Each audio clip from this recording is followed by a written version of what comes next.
Good evening and welcome to the Tuesday edition of Market Mantra, in which we give you a complete update on the economic, business and stock market news of the day. My name is Rajesh Lake and with me is my co-anchor in Hindi, Sonu Sood. धन्यवाद राजेश। नमस्कार श्रोताओं, market मंत्र में आपका स्वागत है। रोज की तरह आज भी हम देश और दुनिया से आर्थिक, व्यापारिक और शेयर बाजार के ताजा समाचार आप तक लाएंगे और उन पर चर्चा करेंगे। चर्चा के लिए आज स्टूडियो में आमंत्रित है वरिष्ठ आर्थिक विशेषज्ञ हरवीर सिंह। हरवीर जी नमस्कार, मार्केट मंत्र में आपका स्वागत है। A warm welcome, Harveer. Thank you Rajesh, नमस्कार। और अब हेडलाइंस जिन्हें आप तक ला रहे हैं राजेश लेख। Domestic stocks gain 0.9%. Sensex closes near 57,900. Nifty settles above 17,200. Rupee strengthens 33 paise against the US dollar and Brent crude climbs to trade around $80 per barrel. प्रमुख घरेलू शेयर सूचकांक लगभग 0.9% की बढ़त में रहे। सेंसेक्स 57,900 के करीब बंद हुआ और निफ्टी 17,200 के स्तर को पार कर गया। रुपया डॉलर के मुकाबले 33 पैसे की मजबूती में रहा और ब्रेंट कच्चे तेल का मूल्य बढ़कर $80 प्रति बैरल के करीब रहा।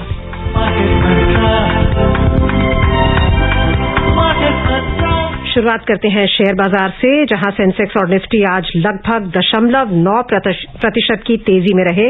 वैश्विक शेयर बाजारों से मिले सकारात्मक संकेतों के बीच दोनों सूचकांकों में बढ़त दर्ज हुई। सेंसेक्स 57,900 के करीब और निफ्टी 17,200 के स्तर से ऊपर बंद हुए। कारोबार की समाप्ति पर बंबई शेयर बाजार का सेंसेक्स 0.83% की तेजी से 477 अंक बढ़कर 57,897 पर बंद हुआ। नेशनल स्टॉक एक्सचेंज का निफ्टी भी 0.86% की तेजी से 147 अंक बढ़कर 17,233 पर बंद हुआ। विस्तारित बाजार की बात करें तो यहां प्रदर्शन और भी बेहतर था। बीएसई मिड कैप सूचकांक 0.95% की तेजी में रहा और स्मॉल कैप सूचकांक में 1.43% का उछाल दर्ज हुआ। The Sensex and the Nifty today rose around 0.9%. Both stocks gained amid positive cues from the global equity markets. The Sensex closed near 57,900 while the Nifty settled above 17,200.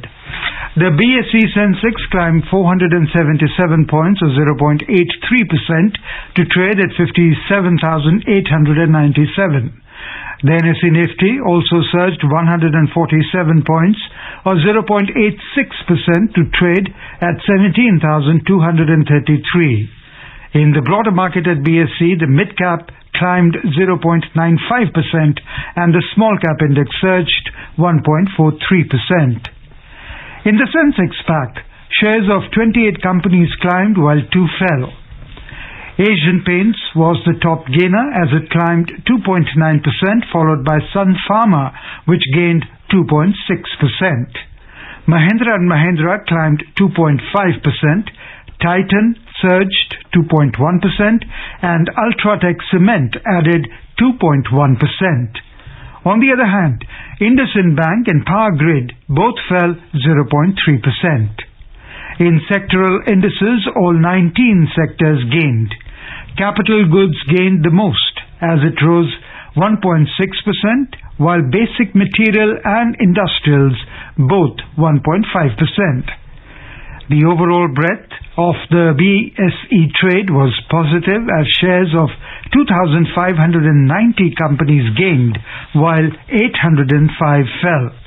Shares of 84 companies remained unchanged. रुपए की बात करें तो अंतर banking विदेशी मुद्रा बाजार में रुपया डॉलर के मुकाबले 33 पैसे मजबूत होकर 74.66 प्रति डॉलर के स्तर पर बंद हुआ। विश्व की 6 प्रमुख मुद्राओं की तुलना में डॉलर की स्थिति दर्शाने वाला डॉलर सूचकांक 0.08% कम होकर 96.02 पर था। हरवीर जी, जैसा कि आप मनी मैटर्स में आज दोपहर को कह रहे थे कि मार्केट्स लगता है कि वॉलेटिलिटी से स्टेबिलिटी की तरफ बढ़ रही हैं। कल भी हमने तेजी देखी, आज भी तेजी है बाजार में। क्या लगता है आपको, इसके प्रमुख कारण क्या हैं और क्या खतरे हैं इस स्टेबिलिटी के लिए? देखिए, मार्केट ने पिछले दिनों बहुत उतार चढ़ाव देखे हैं, बहुत वॉलेटिलिटी थी और करेक्शन भी काफी बड़े करेक्शन हुए अगर हम देखें।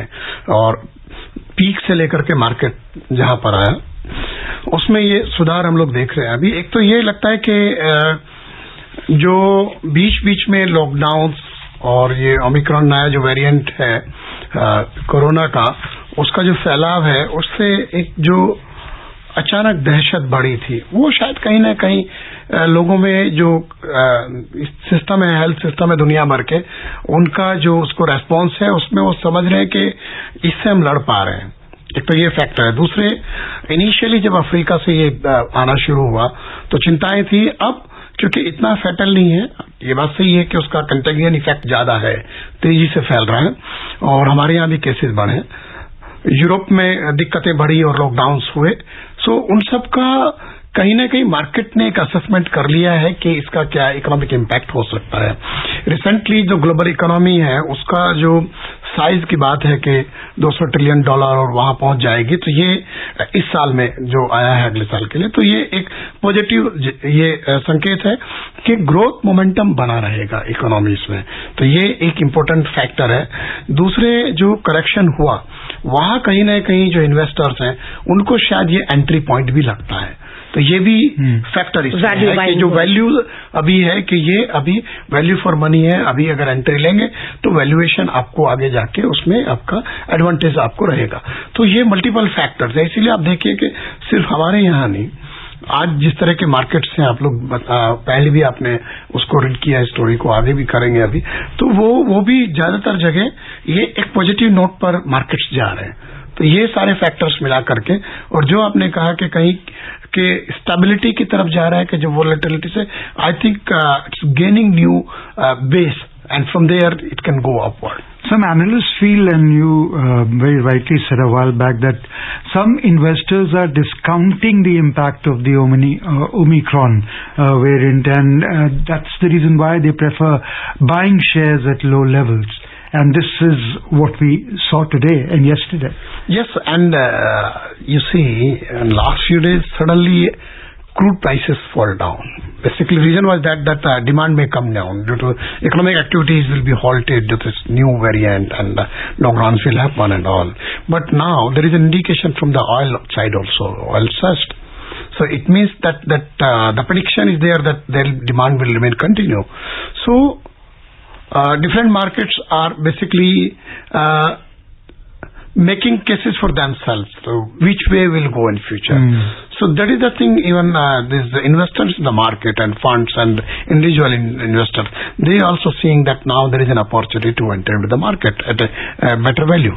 जैसा आप कह रहे हैं कि अनसर्टेनिटी के फैक्टर्स काफी हैं। एक ऑयल प्राइसेस हैं जिनमें अभी हमने हाल में देखा था 74 तक पहुंच गए थे, लेकिन आज 80 पे आ गए हैं। सो एक प्रेशर है पूरे वर्ल्ड का कि ऑयल प्राइसेस नीचे जाएं, लेकिन उनकी भी भरपूर कोशिश है कि प्राइसेस उच्च बने रहें। सो इन्फ्लेशन का जो खतरा है वो भी बना हुआ है।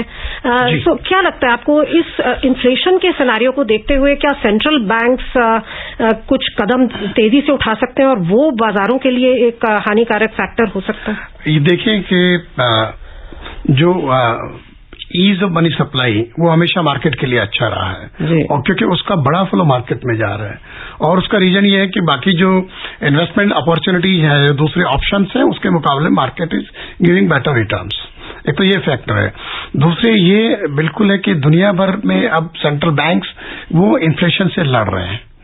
इन्फ्लेशन का नंबर वो रिकॉर्ड जा रहा है। अगर आप देखें जो कमोडिटी प्राइसेस हैं, या including oil but other commodities, agricultural commodities and other, so ये इन्फ्लेशनरी प्रेशर बहुत ज्यादा है इकोनॉमीज के ऊपर, और उसका मैनेजमेंट करना है सेंट्रल बैंक्स को। हमारे यहाँ भी आप देखो कि जो WPI है, WPI लगातार अभी 14 लेटेस्ट डाटा जो है दैट इज मोर देन 14%, और कंटिन्यूअस उसमें डबल डिजिट में है।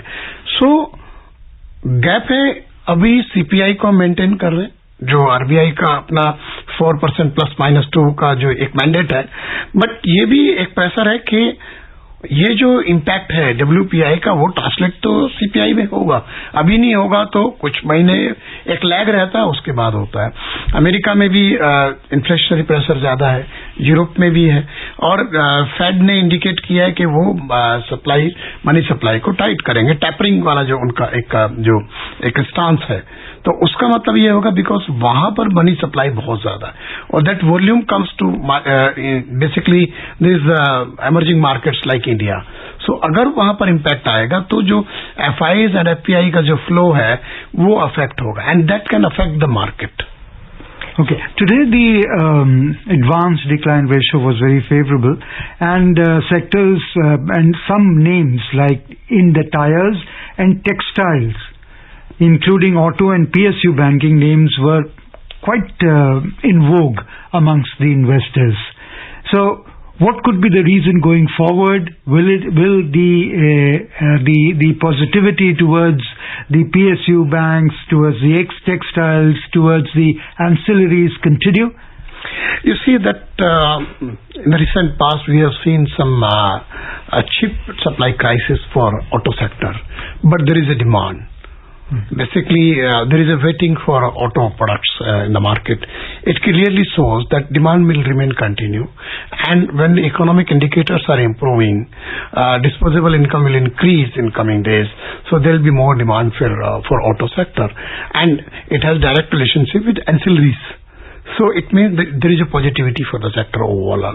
And in case of banking, the banks, one factor is there because government also want to privatize some private or some banks, PSU banks, or to basically sell the equity of these banks. So interest may be coming due to that reason also. Because right now at this level valuation is good.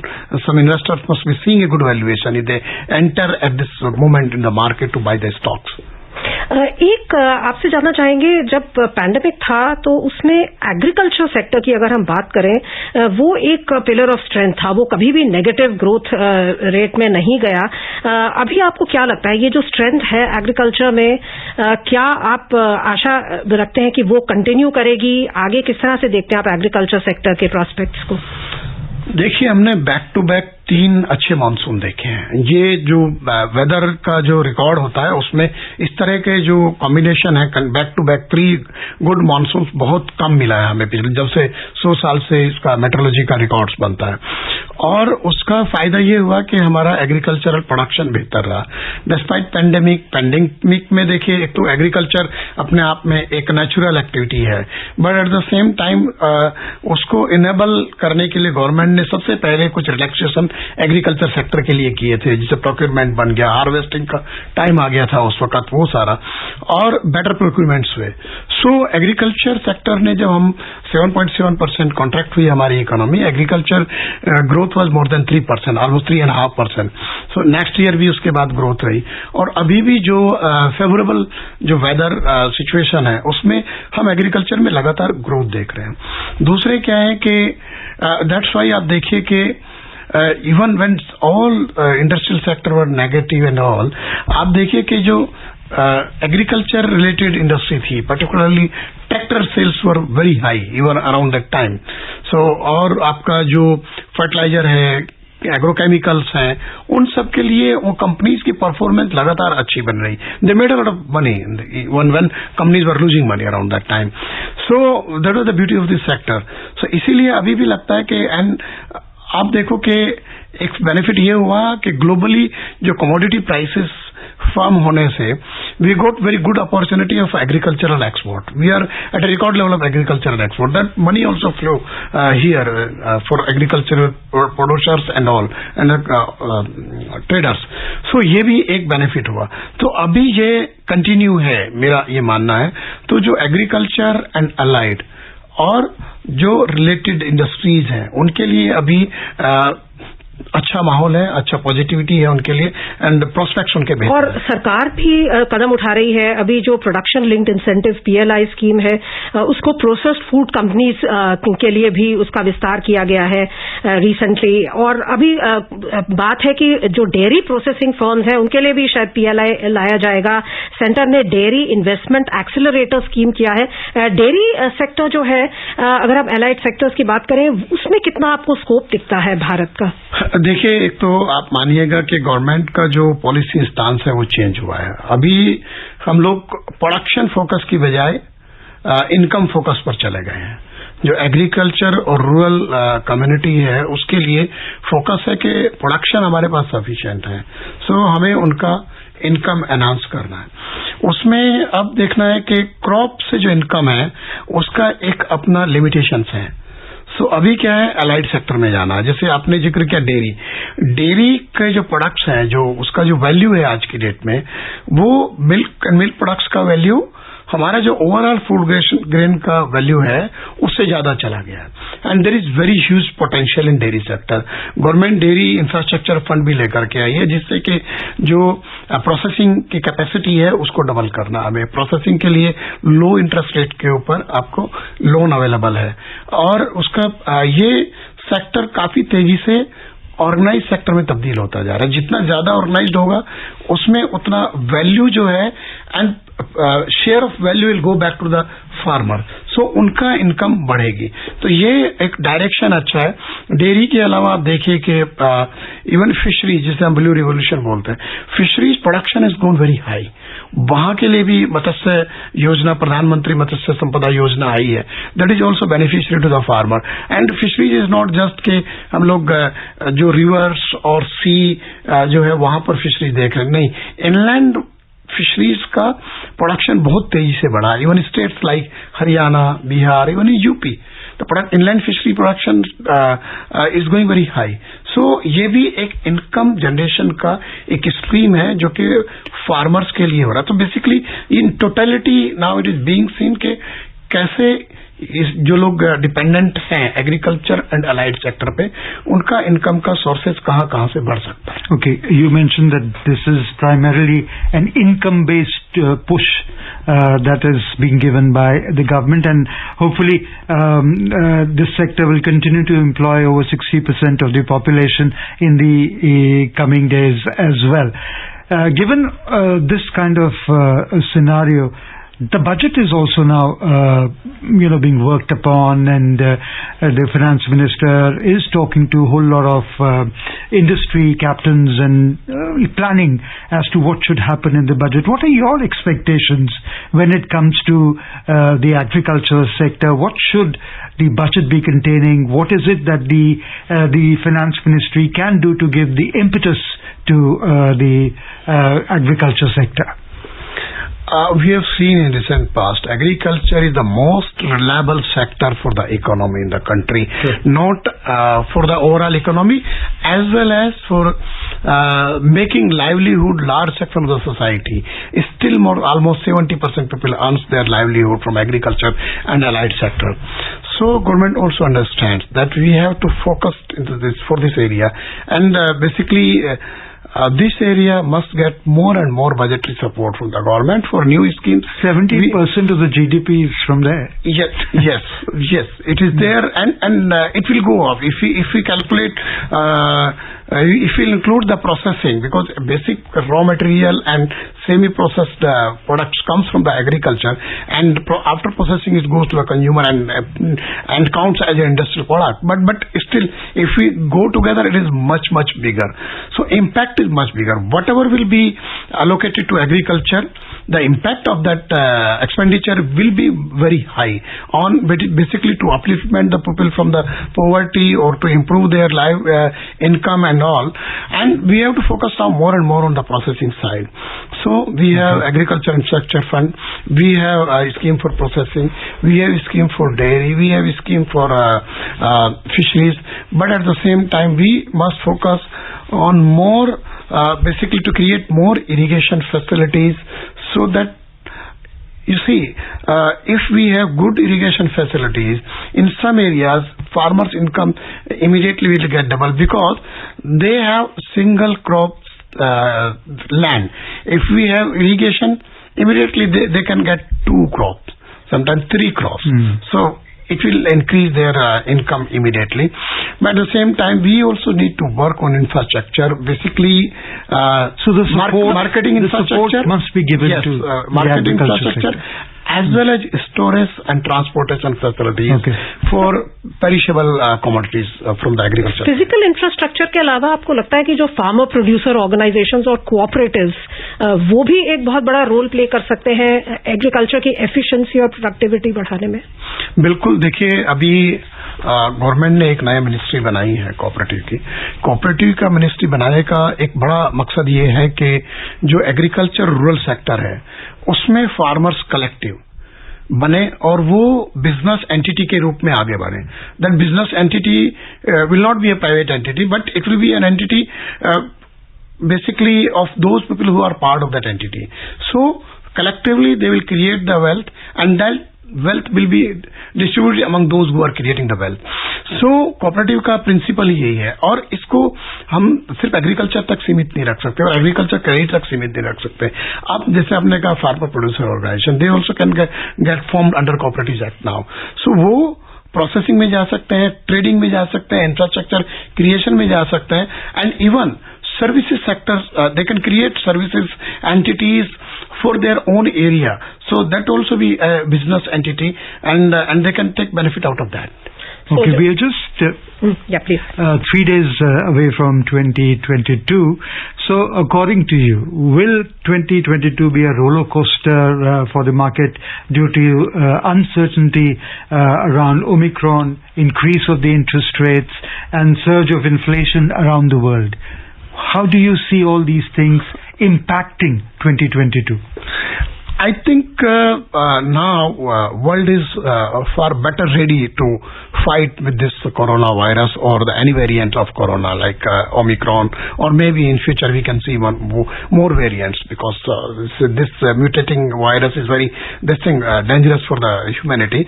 But the world is better prepared now.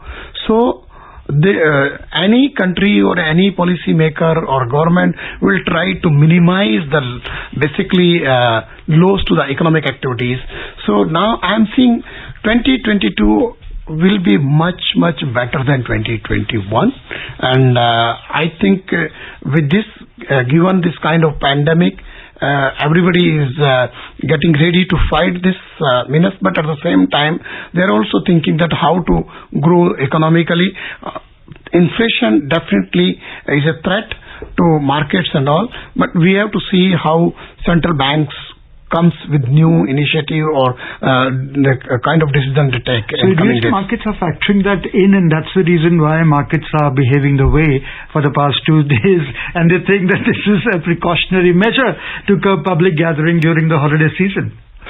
You see that despite these government's controls and instructions, gatherings are happening, maybe at limited level, but I think we may save ourselves from any big wave. Market definitely, because the market has seen huge volatility in recent past, so market is very cautious and have some hope for basically for 2020. ये सारी जो caution है, ये सारा जो waves है, Covid की waves, वो 2021 में भी आई और लगभग 21% का हमने बढ़त देखी है बाजारों में। सो 2022 में भी आशा की जा सकती है। बिल्कुल आशा तो करनी चाहिए और उसके लिए तैयारी भी रखनी चाहिए। जी, so on this positive note हम चलते हैं एशियाई बाजारों की तरफ, जहां से भी बहुत अच्छी खबर है। एशियाई बाजारों में आज मजबूती का रुख था। जापान का निक्केई सूचकांक 1.4% के उछाल में रहा। दक्षिण कोरिया का कॉस्पी और सिंगापुर का स्ट्रेट्स टाइम्स सूचकांक दोनों में 0.7% की तेजी दर्ज हुई। चीन का शंघाई कॉम्पोजिट सूचकांक 0.4% की बढ़त पर बंद हुआ और हांगकांग के हैंगसेंग में 0.2% की वृद्धि दर्ज हुई। यूरोपीय क्षेत्र की बात करें तो अंतर्दिवसीय कारोबार में वहां के शेयर बाजारों में भी बढ़त का रुख था। फ्रांस का कैक 0.4% की वृद्धि पर था। जर्मनी के डैक्स में 0.6% की तेजी थी और लंदन के फुटसी में कोई खास बदलाव नहीं हुआ था।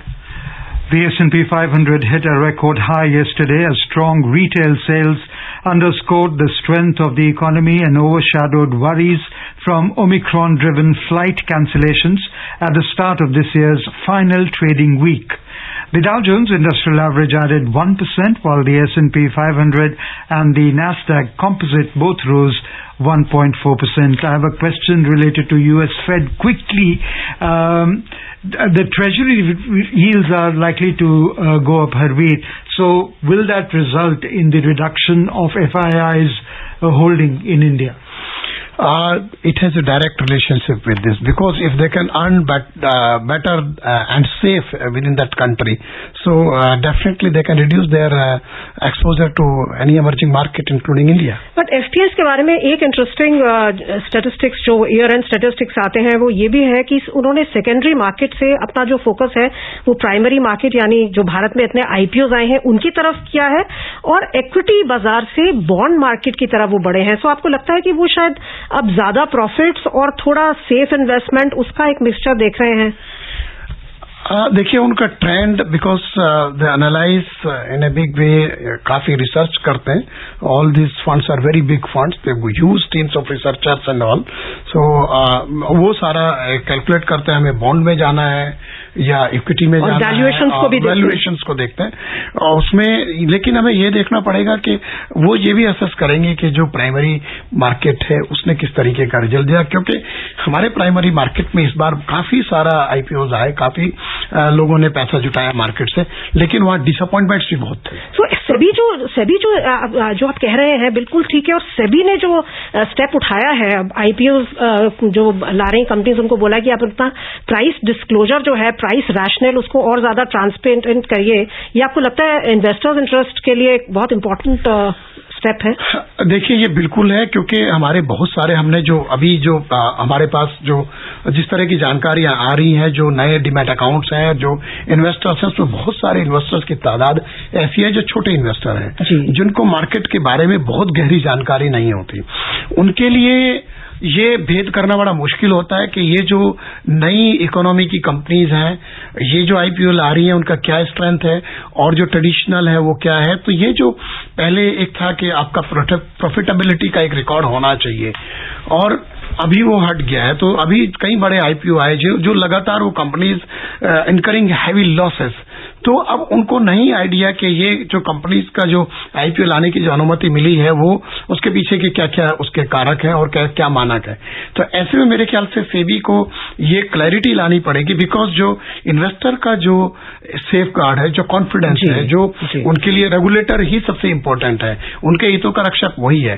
सो उनको एक तो इसमें ट्रांसपेरेंट करना चाहिए चीजों को और ज्यादा. और even in media this company must disclose कि एक कंपनी अगर 6 साल से लॉस मेकिंग है और वो एक हाई वैल्यूएशन पर आईपीओ लेकर के आ रही है, तो ये मुझे पता होना चाहिए एज ए इन्वेस्टर कि मैं इसमें निवेश करूं या नहीं करूं. तो ये थोड़ा इसमें ट्रांसपेरेंसी बढ़ना चाहिए और ये सेबी का ही रिस्पॉन्सिबिलिटी है, क्योंकि सेबी में ही इन्वेस्टर्स का भरोसा है. Moving on, the oil prices today extended gains with Brent crude trading near $80 a barrel despite the rapid spread of the Omicron coronavirus variant, supported by supply outages and expectations that US inventories fell last week. In intraday trade, Brent crude was trading around $79.80 per barrel, while WTI crude prices were at $76.80 per barrel when reports last came in. Harveer, what direction will the market take at and over $80 per barrel?